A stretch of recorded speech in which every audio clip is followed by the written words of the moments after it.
Bom, primeiramente, gostaria de saudar o Senado Federal, na figura do senador Marcos Pontes, que gentilmente me fez o convite para estar aqui hoje. É um prazer imenso poder participar desse debate sobre tema tão importante que é a construção da Lei de Inteligência Artificial do Brasil. Aproveito para me apresentar. Meu nome é Ronaldo Lemos, eu sou advogado, trabalho com questões envolvendo políticas tecnológicas há mais de 20 anos, o tempo voa, e participei da construção do Marco Civil da Internet. Desde o início, quando eu formulei a ideia sobre o projeto de lei, e também na articulação do Marco Civil, na gestão da consulta pública, que fez com que o Marco Civil fosse construído, e depois na aprovação e intensa articulação e debate no Congresso Nacional até a aprovação final em 2014 dessa lei tão importante que é a base da regulação tecnológica aqui no Brasil. Dito isso, eu vou fazer minha apresentação dividida em duas partes. Na primeira parte, eu vou apresentar alguns problemas que eu vejo na questão do projeto de lei de inteligência artificial, tanto de processo quanto de conteúdo. E na segunda parte, eu vou apresentar algumas sugestões que eu gostaria de submeter à apreciação do Senado Federal com relação a como é que esse projeto ele pode ser aperfeiçoado, tá? Então, eu vou começar primeiro falando e apontando aqui os problemas. Primeira coisa que eu acredito que vale a pena notar é que, como a minha experiência no processo legislativo abrange a experiência do Marco Civil, esse é um processo que está tendo um grau de participação significativamente menor do que, por exemplo, o processo que levou à construção do Marco Civil. Eu acho que essa audiência pública aqui é excelente, todas as que foram realizadas foram excelentes também, os pedidos de contribuição, mas como alguém que circula pelo ambiente de tecnologia no Brasil, a maioria das pessoas no nosso país hoje ainda não sabe e nem teve a oportunidade de participar da formulação da nossa lei de inteligência artificial. Inclusive, pessoas que trabalham com tecnologia ainda não sabem que existe até um debate em curso e que a lei está em estágio tão avançado para ser aprovada. Então, primeiro ponto,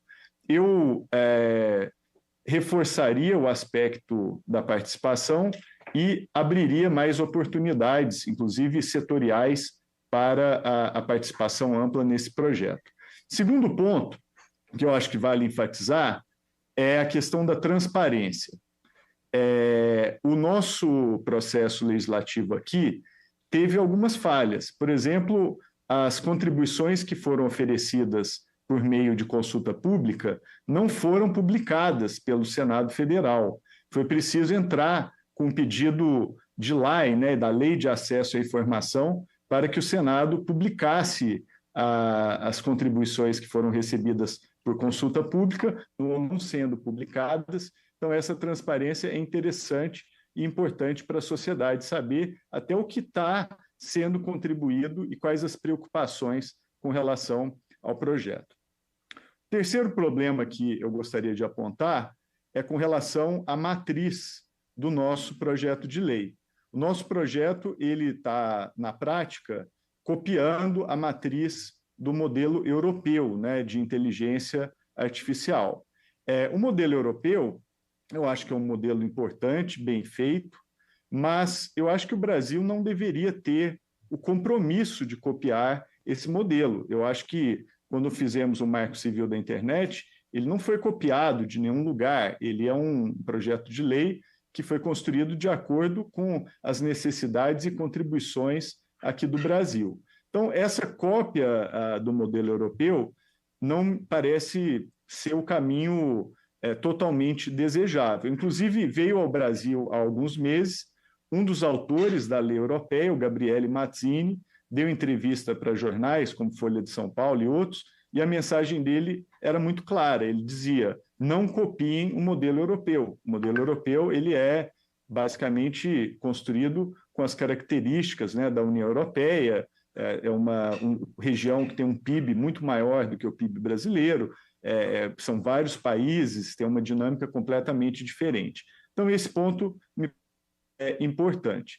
E o outro problema da contribuição do modelo europeu é que, ao transplantarmos essa matriz para o Brasil, a gente esqueceu de copiar a parte propositiva do modelo europeu, que é a parte que tem a sua integração no fomento aos setores produtivos, né? Então, o modelo europeu ele não é só para tratar da questão do risco, ele também propõe uma série de medidas para que a Europa se torne altamente competitiva, inclusive com designação de investimentos e agências para acompanhamento disso tudo, e essa parte ela acabou não ingressando na nossa lei. Então, na minha visão, a lei brasileira ela precisaria ter um tripé para que ela fosse uma lei que atendesse aos temas gerais de interesse do país. O primeiro elemento desse tripé é a questão do risco, e essa nós já temos, né? A lei toda, basicamente, é dedicada a tratar da questão do risco da inteligência artificial. E o que está faltando? Está faltando um outro eixo que tratasse da questão do trabalho. Como é que a gente vai capacitar trabalhadores no Brasil? Como é que a gente vai aumentar a nossa produtividade com relação à inteligência artificial? Como é que a gente vai se preparar os brasileiros e as brasileiras para o trabalho do futuro? Isso não consta no projeto de lei como poderia constar. E, por fim, o terceiro tripé, né, o terceiro elemento desse tripé, é a questão da concorrência e da competitividade. Concorrência para evitar concentração econômica, que a inteligência artificial pode trazer de forma, inclusive, nunca vista, né? Então, esse ponto é importante de ser abrangido, e competitividade, que é fomentar a indústria brasileira, o agro brasileiro, outros setores, para que sejamos competitivos, inclusive internacionalmente, em inteligência artificial. Então, para concluir essa parte dos problemas, se o projeto de lei fosse um time de futebol, é como se a gente estivesse escalando só zagueiros para jogar nesse time. E como a gente sabe muito bem, um time de futebol que só tem zagueiro não ganha. A gente precisa de ter zagueiros e precisa ter meio de campo e precisa ter atacantes. Esses outros dois pilares não estão presentes no projeto hoje, porque, essencialmente, ele só trata de um tema, que é o tema do risco, tá? Então, eu encerro aqui a parte dos problemas e passo para a parte das sugestões. Primeira sugestão que eu gostaria de tratar, já dentro dessa ideia da gente ter propostas, né, e elementos propositivos dentro do projeto, é a questão da energia. Inteligência artificial vai consumir energia de forma abundante. A estimativa é que 4,5% da energia do planeta vai ser consumida por data centers nos próximos anos. O Brasil é o único país que tem uma matriz energética de 93,1% de energia limpa. O segundo lugar é muito distante do Brasil. E o que está acontecendo agora é que as empresas de tecnologia estão aumentando as suas emissões de carbono. E todas estão buscando fontes de energia renovável. Na minha visão, o Brasil pode enriquecer se ele souber vender certificados de energia renovável globalmente e também apostar em projetos como o hidrogênio verde, até que o Senado teve um papel essencial, acabou de aprovar o marco do hidrogênio verde. Então, o Brasil tem a possibilidade de enriquecer vendendo energia para os data centers de inteligência artificial. Essa é uma oportunidade histórica para o país e o projeto de lei poderia tratar disso. Isso é um elemento de desenvolvimento nacional que está faltando quando a gente pensa em inteligência artificial do ponto de vista legal e regulatório.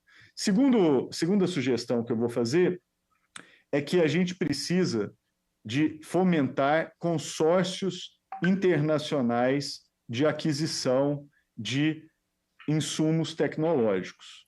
O Brasil hoje está sozinho no desenvolvimento de inteligência artificial e, tal como já fizemos, por exemplo, com vacinas, o Brasil participa de vários desses consórcios para aquisição de vacinas, é muito importante que o Brasil desenvolva e participe usando o seu poder de procurement, seu poder de compras públicas, associado ao de outros países para a aquisição de insumos que permitam, inclusive, treinar e desenvolver modelos de inteligência artificial. Isso também não está previsto no projeto e eu entendo como sendo um elemento essencial para o futuro do país na sua autonomia, soberania e possibilidade de competição tecnológica.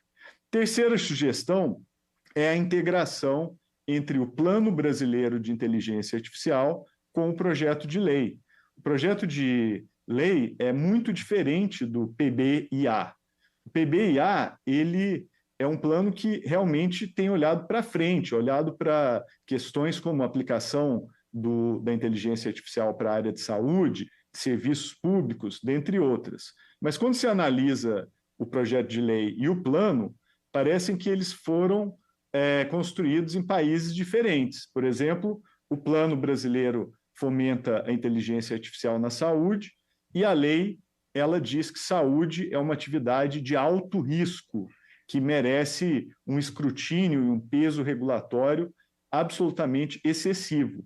Então, de um lado, a gente aponta para uma questão fundamental, que é a saúde e como ela se integra na inteligência artificial, e de outro, a gente segura o desenvolvimento de aplicações nessa área, na sua máxima segurança, fazendo com que toda aplicação de saúde, ou boa parte dela, seja de alto risco.